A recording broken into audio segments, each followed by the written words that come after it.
What is the best piece of advice that you've received?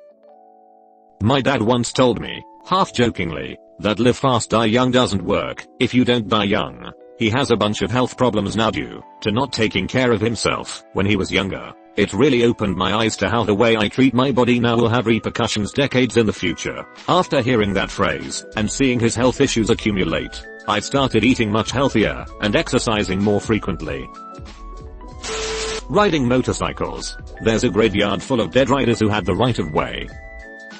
Amen. Also dress for the slide, not the ride. If you accompany that with some pictures, it can be pretty effective. Treat things as an opportunity, not an expectation. If you're expecting a certain outcome, then you'll generally be disappointed. But if you are looking at it as an opportunity for things to go one way or another, you'll usually be happier with the outcome and not stress over it if it's negative. It's a lot easier to see silver linings or benefits in things when you're not expecting the outcome to be a certainty, and you'll be a lot more appreciative of said outcomes when you're not already starting at a benchmark. You don't have to show up to every argument you're invited to. But what if somebody is wrong on the internet? It will still be here tomorrow. Wisdom from my boss on having a huge to-do list at work and not stressing over it. Get done what you can today. What you don't finish will be there to work on tomorrow, and you don't need to take the mental baggage of having a big to-do list home with you. You wouldn't care what people think of you if you knew how seldom they do.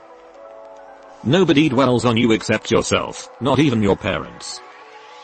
Mom. Control the controllable. Let the rest go. I use this after having Mexican food. Don't set yourself on fire to keep others warm. Why you gotta call me out like this? Comparison is the thief of happiness. If you compare yourself to others, you will become vain or bitter, desiderata. Unless you're a rockstar in your field, your connections at work are most likely going to present the best opportunities for you down the line. Networking matters. It's not what you know, it's not who you know, it's who knows you. Pretty sure it's who you blow. Take the time and make the effort to figure out your boundaries. I wish so many people did this. Set boundaries and expect them to be respected. When they are violated, make it clear that that was a violation. When they are violated, make it clear that that was a violation. Use a penalty flag. Measure twice, cut once. I actually sometimes recall the moment my uncle told me that in a conversation when I was maybe 13 or 14. I think we were talking about it literally, cause I did have a woodworking class in school at the time. It has helped me be more cautious when doing certain things though, like when doing a task where I can't redo it. If I fuck up, I'll be super careful at each stage to be very aware of what's going on. Once you learn something, no one can take it away from you. It really resonated with me, since I grew up with instability and uncertainty. Dementia enters the room, immediately forgets what it went in for, and exits again. If you can't hide it, point to it, as in, if you slip and fall on your ass in front of a group of people, stand up and take a bow. If you make an embarrassing typo, make a joke about it. Acting embarrassed only makes embarrassing situations worse. Embrace it and laugh about it. Nothing is awkward until you convince yourself that it is. This is very similar to the most useful piece of advice I've ever gotten. It's only as awkward as you make it. If you lend someone your pen for a minute, don't give them the lid. You'll always get your pen back. I always lose my pen lids in the first week of school, but I see what you mean. Just borrow a pen lid then. If you wouldn't let the people you despise living in your house, well, let them live in your head. Good one. Always underpromise and overdeliver. I got one that's less deep than the others here. $1 saved today is worth more than $1 saved 10 years later. The best time to plant a tree is 100 years ago. Second best time is now. Close your mouth and open your ears. Nobody hears if everyone is talking. You'll be amazed at what you learn.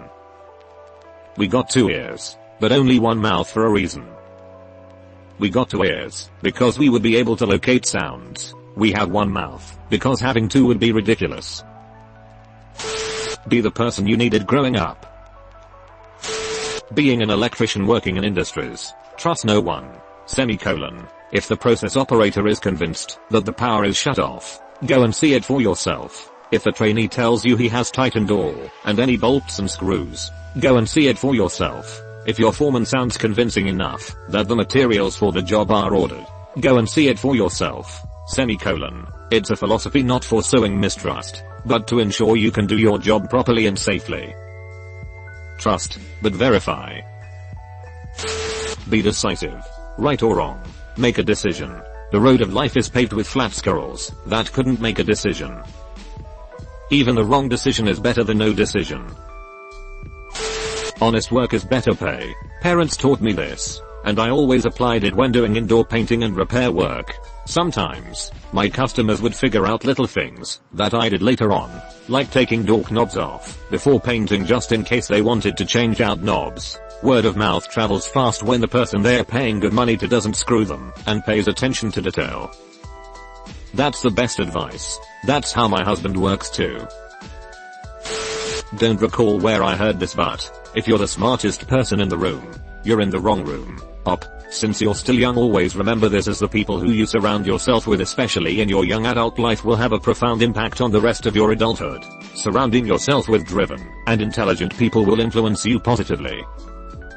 Yes, I freaking love this. You can't climb higher if you're sitting at the top of the ladder. Love, trust and respect is what you need in a quality long-term relationship. All have to be present, and they have to be mutual. My mum. Love without trust and respect is not really love. Respect is what you need in any relationship, romantic or otherwise, even in the relationship you have with yourself. And trust stems from that. The best place to find a helping hand is at the end of your arm. Start there. Hey man, I've been trying to touch myself less. Don't encourage me. Marriage isn't 50/50. It's 100/100. You don't split duties and responsibilities. You both give your all, regardless of how much your spouse is giving. There will be times when they won't give as much, out of sickness or sadness or whatever reason. Instead of feeling like they should do more, just pick up the slack.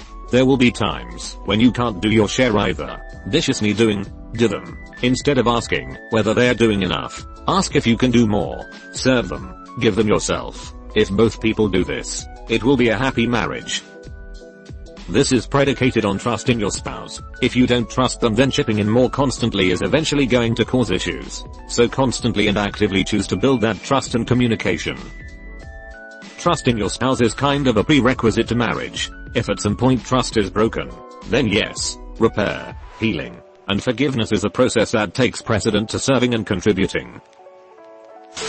It wasn't advice per se, but whenever I was going through a tough situation, my parents would always say it's temporary. Whatever hardship I'm going through is temporary. It has helped me so much to put things in perspective. I'm trying to help my boyfriend right now by telling him that his job is abnormally hard right now, but that it's temporary, and in a couple of weeks it'll be back to normal. This too shall pass. If you can afford to pay a professional to do something, you do it. That way, if something goes wrong, your wife can blame them instead of you. My late father-in-law. At first I thought you were suggesting I do it myself instead of the professional when you said you do it.